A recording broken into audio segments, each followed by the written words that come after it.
हमनी के संस्कृति, हमनी के संस्कार सदा रहे हमनी के साथ। भारत के महान ग्रंथ और काव्य सब के संपूर्ण संकलन सब्सक्राइब करें तिलक। देवी मनुष्य खातिर दीर्घायु होकर ही पर्याप्त नहीं खे। ओकरा त ऐसन आशीर्वाद द कि ओकर जन्म जौन उद्देश्य से भइल है ओहमे वो सफल होके। आपकी कहना उचित है गुरुदेव। बाकी माई के हृदय में तो बेटा के आयु की कामना ही सबसे पहले हो खेला, और फिर ओह माई के हृदय जेकर छो छो गो बेटा जन के संगे ही काल के मुंह में समा गईल होके, ओकरा खातिर तब बेटा के जीवन के एक एक दिन के मोल खाली एगो माई के हृदय ही जान सकेला।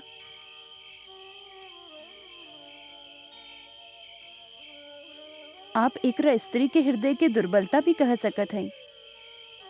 बाकी यह दुर्बलता के पीछे जे संतान के मोह के विवशता बा, खाली एगो स्त्री ही जान सकेली। पुरुष यह भावना के गहराई के ना समझ सकेलन। वो ओकरा दुर्बलता ही कही है। बाकी ई मोह के पीड़ा ही स्त्री के जीवन बा।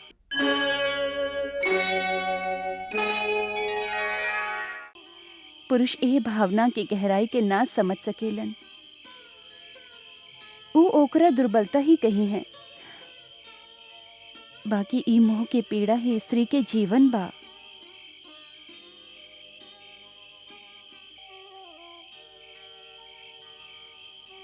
ना देवी, हम एकरा स्त्री के दुर्बलता ना समझी ले। ई जे एगो माई के हृदय में हर पल अपन संतान खातिर एगो मंगल कामना आवत रहेला, ऊ त निर्मल प्रेम के एगो ऐसन दिव्य रूप है जे पूरा तरह से निश्चल है, जे स्वार्थ से रहित है, जे एगो झरना के लेखा निरंतर बहत रहेला। सच्चा प्रेम की ऐसन दिव्य झरना सगरी सृष्टि में माई के हृदय के छोड़ के और ही कहीं ना मिलेला। और यही से माई के आशीर्वाद प्राणी खातिर सबसे बड़ा कवच होखेला। माई के निश्चल प्रेम ही प्राणी के सबसे बड़ शक्ति है। ऐसे जे अभागा आपन माई के तिरस्कार करेला, वह संसार में कब्बो विजयी ना हो सकेला। ऐसे हे देवी, हमार बात के अन्यथा मत समझी। हम तुहारी आशीर्वाद तोहरे संतान तक अवश्य पहुंचा देब। माई के और का आदेश है।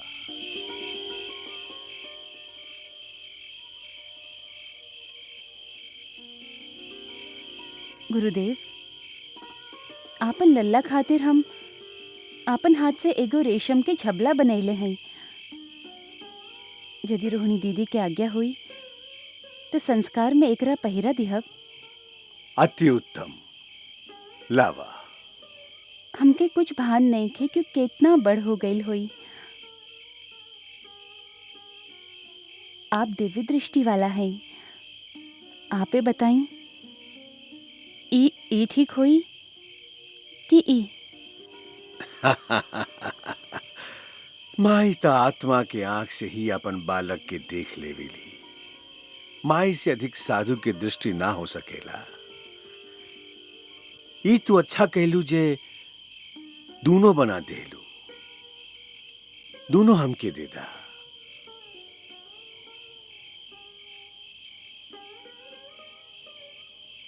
हम पहिरा देव।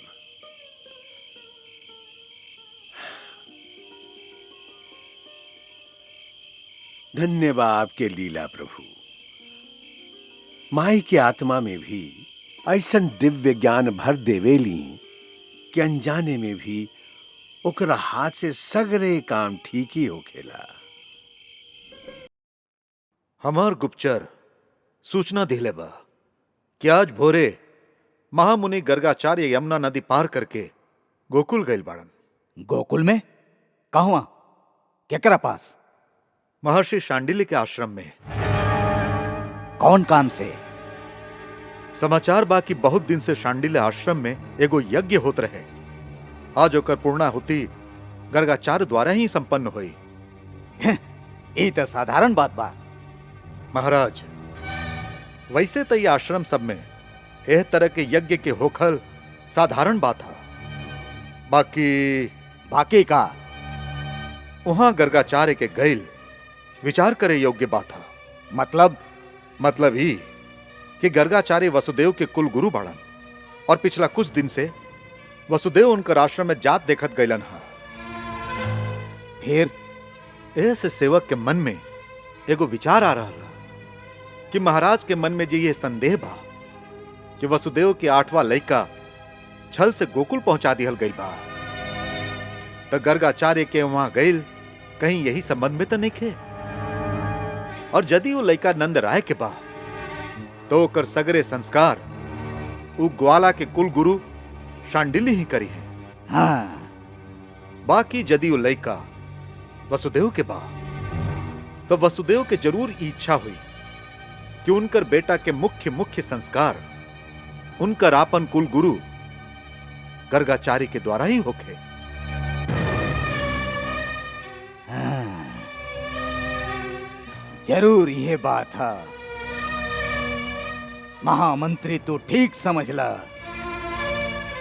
आपन गुप्तचरण के वहां भेजा जे गोकुल में जाके गर्ग मुनि के गतिविधि पर पूरा ध्यान रखस।